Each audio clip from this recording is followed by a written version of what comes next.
All right, let's jump right into it. If you're gunning for a seat in a top Maharashtra MBA or MMS program for the 2026 to 2027 academic year, you already know the stakes are incredibly high. One missed deadline or one tiny unchecked box can literally cost you your dream college. Recently, the State Common Entrance Test Cell dropped their official admission notice, and frankly, it is a dense, massive wall of bureaucracy. But do not worry, because we've got you covered. In this explainer, we're giving you the ultimate student-centric playbook.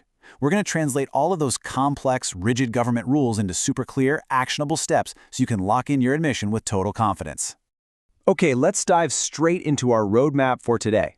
We'll be looking at 1. Your first application steps. 2. Choosing your scrutiny mode. 3. Navigating the CAP rounds. 4. Freezing versus betterment explained. And 5. Important document guidelines. Section 1. Your first application steps, kicking off your MBA journey.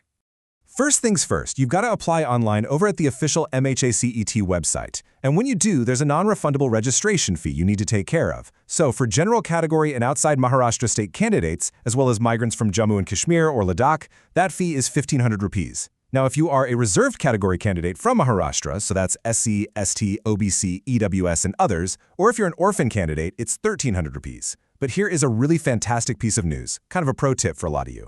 If you already registered for the MBA or MMS CET 2026, you absolutely do not need to pay this registration fee again. It is exclusively for folks applying via scores like CAT, CMAT, or ZAT who haven't crossed paths with MHACT yet. Now, timing here is literally everything. Let's look at your macro schedule. The online registration window is super strict. It runs from July 2nd to July 19th, and it closes right on the dot at 5 p.m. Please do not leave this to the last minute. Once you and thousands of other students get registered, they drop a provisional merit list on July 22nd. Take a good look at it, because if there are any errors in your data, you only have a tiny window to raise a grievance before the final merit list completely locks in on July 27th. Oh, and mark September 15th in big red letters on your calendar. That is the absolute cutoff date for all admissions for the entire year. After that, the doors are permanently closed. No exceptions. Moving on to Section 2. Choosing your scrutiny mode, e-scrutiny versus physical scrutiny. Now, what's really interesting about this application is you actually get to choose how your documents are verified during the online form filling. It's designed to be pretty student-centric. Path 1 is e-scrutiny. Basically, you just upload scanned versions of your original documents from your smartphone or PC anywhere with Wi-Fi. No travel needed. If they spot an error, it pops up right in your online portal, and you fix it digitally. Path 2 is physical scrutiny. If you're someone who just prefers dealing with real people, you can book a specific time slot online, pack up your physical documents, and visit a scrutiny or facilitation center in person. Just keep in mind, if you choose physical scrutiny and you have to resolve a grievance later on, you will have to physically go back to that center. So just pick whichever method fits your technical comfort and mobility the best. All right, Section 3. Navigating the CAP rounds, the main event. I know the timeline from July 28th into early September can seem super overwhelming, but the process actually settles into a really predictable rhythm. You're going to go through 4 sequential centralized admission process, or CAP rounds. Think of it as a simple 4-step loop. First, the authorities show everyone the provisional vacant seats. Second, you log in and submit your option form, which is basically just you ranking your college preferences. Third, the system gives you a provisional allotment, letting you know if you secured a seat. And finally, step 4, you either accept the seat online or report to the institute, and then that exact cycle just repeats for round 1, round 2, round 3, and round 4.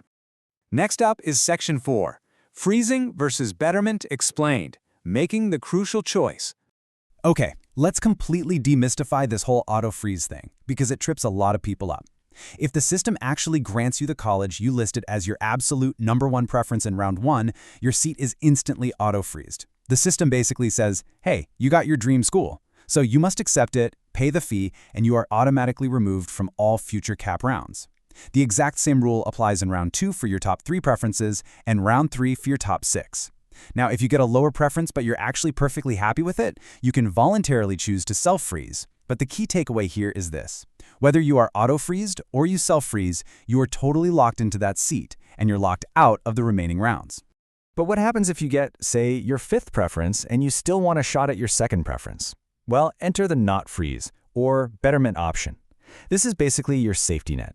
By selecting betterment, you're claiming the seat you just got so you don't lose it, but you're also signaling to the system that you want to compete for your higher preferences in the very next CAP round.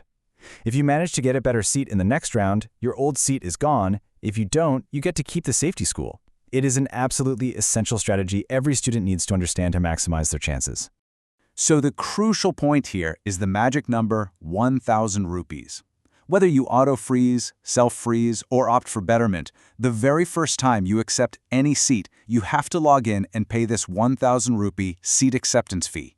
It's a strictly mandatory, non-refundable processing fee that has to be paid online. If you miss paying this fee during your specific allotted window, you completely lose the seat you were just offered. No going back. And finally, Section 5, Important Document Guidelines. Don't lose your seat. Bureaucracy can be incredibly unforgiving, so please listen closely here, especially if you're claiming a reserved category seat. The rules are super rigid. You absolutely must produce a caste or tribe validity certificate. If you fall under a backward class, excluding SC and ST, you have to produce a non-creamy layer certificate, and this specific document must explicitly state it is valid up to March 31st, 2027. Claiming economically weaker section status, you need the exact EWS eligibility certificate formatted to the Maharashtra state government resolution. If you fail to produce these specific documents, they just throw your reservation claim out the window and you are instantly bumped into the general category. The government notice doesn't sugarcoat it either. It literally says failure to do so will result in the automatic cancellation of their admission. So let's break down the harsh reality of this. When you do your initial registration in July, if you don't have the original physical certificate in your hands yet, the system is kind enough to let you upload the receipt showing you applied for it. However, holding a mere receipt is not going to cut it in the end. You have to upload, verify, and submit the original physical certificates to your admitted institute on or before the final reporting date of CAP Round 4 in early September. If you walk in on that final day with just a receipt, your admission is automatically canceled and you're tossed into the open category for whatever scraps are left in the institute-level rounds.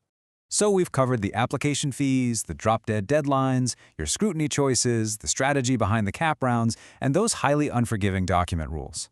The admission notice definitely lays out a strict path, but now you actually have the map to get through it. So what does this all mean for you? Are you prepared to navigate the CAP rounds flawlessly and secure your MBA seat? Go gather those original documents right now. Mark July 2nd on your calendar for registration and get ready to claim your spot in the class of 2026-27. You've got this.